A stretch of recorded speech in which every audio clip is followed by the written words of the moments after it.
उत्तरी कश्मीर के बांडीपोरा जिले के सुमलर इलाके में भारी बारिश के बाद अचानक आई फ्लैश फ्लड ने भारी तबाही मचाई है। बाढ़ की चपेट में आने से कम 3 मकान क्षतिग्रस्त हो गए, कई मवेशियों की मौत हो गई और कई रिटेन वॉल भी ढह गई। इस आपदा से इलाके के घरों और बुनियादी ढांचे को भारी नुकसान पहुंचा है। प्रशासन नुकसान का आकलन कर रहा है, जबकि स्थानीय लोगों ने प्रभावित परिवारों को तत्काल राहत और क्षतिग्रस्त ढांचों की जल्द बहाली की मांग की है।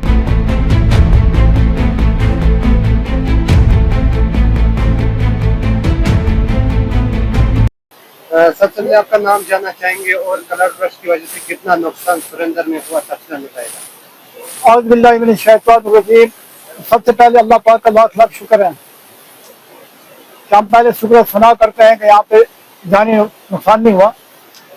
तो सबसे पहले मैं अपना नाम बताता हूँ। मेरा नाम आबिद शफी, एक्स सरपंच सुरेंद्र। तो नुकसान की आप बात करें, देखिए अगर देखा जाए तो यहाँ पे अल्लाह पाक का लाख लाख शुक्र है कि जानी नुकसान नहीं हुआ, लेकिन माली नुकसान तो बहुत हुआ है। माली नुकसान इतना हुआ कि ये जिन बंदों की है तकरीबन 6-7 बंदे यहाँ पे जिनकी जमीन इतनी थी तो वो बह गई, नंबर 1। दूसरे नंबर जहाँ पे 3 मकान और 2 गाँव खाने, जिसमें 5 चारवाई भी बह गए।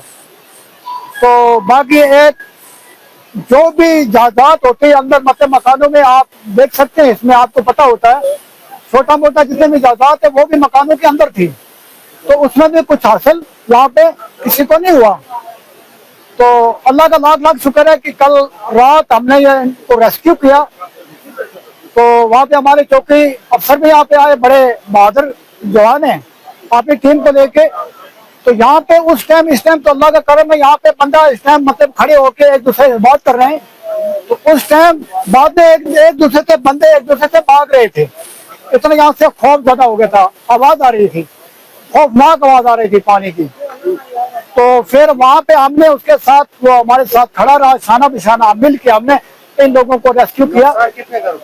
तो यहाँ पे नुकसान हुआ तकरीबन 7 घर का, लेकिन वहाँ पे ज्यादा हुआ 3 घर का ज्यादा नुकसान हुआ, जिसमें जमीन भी चली गई, मकान भी चले गए और गाँव खाने भी चले गए और माल भी चले गए। क्या अपील रहेगी? सर मेरी राय यह है कि मैं तो आपकी वसादत से जनाब अली रिक्वेस्ट करता हूँ, यहाँ पे हमारे अभी तहसीलदार साहब यहाँ पे आए, उन्होंने मौका किया, उन्होंने ये वादा भी दिया कि हम इनके लिए अभी मैं टेंट का बंदोबस्त करूंगा, खाने पीने का बंदोबस्त करूंगा इनके लिए। लेकिन आपकी वसादत मैं तो ये कहता हूँ कि यहाँ पे हमारी डीसी मैम को यहाँ पे आना चाहिए, क्योंकि वो अपने आंखों देखा या हाल, क्योंकि जो वो देखेगी, जो काम वो करेगी, वो दूसरा नहीं कर सकता है।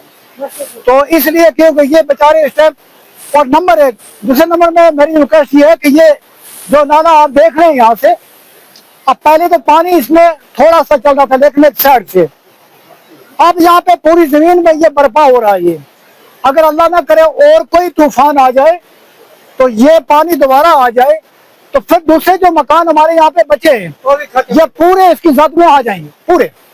तो हमारी जो रिक्वेस्ट है कि इसमें अलर्टी वगैरह जनाब हमें दी जाए, ताकि ये हम आगे से ये पानी का जो रास्ता है ये कट हो सके, ताकि बाकी मकान जो हमें ये बच सके।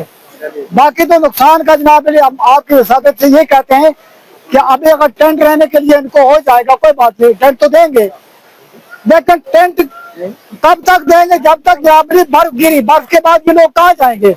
तब तक मेरे ख्याल में इनके मकान ताकि मुकम्मल मरम्मत होने चाहिए। ये हमारी डिमांड है सर। हम आपकी वसादत से हमने डीसी मैम को हम रिक्वेस्ट करते हैं, क्योंकि हमारे तहसीलदार साहब यहाँ पे आए, लेकिन उसका यहाँ पे मौका करना चाहिए, यहाँ पे आना चाहिए।